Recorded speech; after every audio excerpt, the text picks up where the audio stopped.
আমরা দেখছি এই মূর্তিটার নাম হচ্ছে ব্রহ্মাণী। এটা সরস্বতীর একটি আদি রূপ।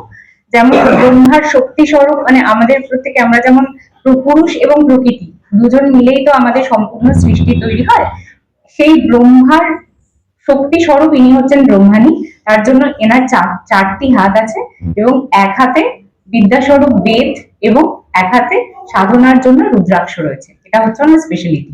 এটাই সাধারণ মূর্তির থেকে একদম আলাদা। সরস্বতী যেমন সরস্বতীর অনেক মূর্তি আছে, যেমন আমরা মাতঙ্গী রূপে পুজো করি, যেটা আমরা তন্ত্র সরস্বতী বলি, যার গায়ের রং আমরা সবুজ দেখি, সেটা একটা।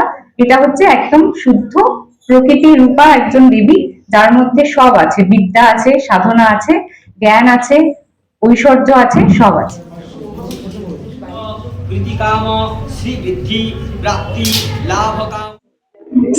ছোট্ট ছোট্ট পুচকি সোনাগুলো এত সুন্দর করে পারফর্ম করছে।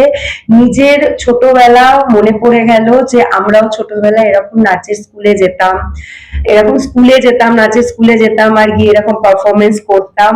আর খুব ভালো লাগলো। আর থ্যাংক ইউ ইন্ডাস্ট্রি পুরো টিমকে যে আমাকে ইনভাইট করা হয়েছে। আমার এখানে অনেক ভাই বোনরা আছে যারা জানে, মিডিয়ার ভাই বোনরা, যে অনেক প্রোডাকশনে আমাদের ইনভিটেশন থাকে, বাট সেটা ছেড়েও আমার এখানে আজকে এটা চুজ করা। তার কারণ এটা নাচের ইনস্টিটিউট, আর যারা আমাকে জানে তারা প্রত্যেকে জানে যে আমি নাচের ব্যাপারে কতটা অ্যাডিক্টেড।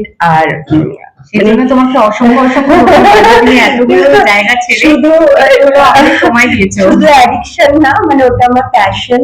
আমি এটা আগেও বলেছি যে হয়তো খাবারটা না খেলেও আমি সারাদিন আমার চলে যাবে, কিন্তু সারাদিনে যদি আমি 10 মিনিট না নাচি আমার ভালো লাগে না। তো সেই জন্যই আজকে এই জায়গাটা বেছে, মানে আমি আমন্ত্রণ পেয়ে আসা, অনেক আমন্ত্রণকে ছেড়ে দিয়ে।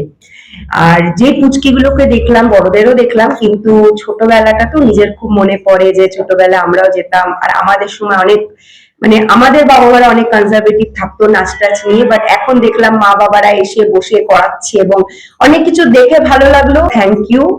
বছর বছর অপেক্ষায় থাকবো এভাবে এসে পারফরমেন্স করার।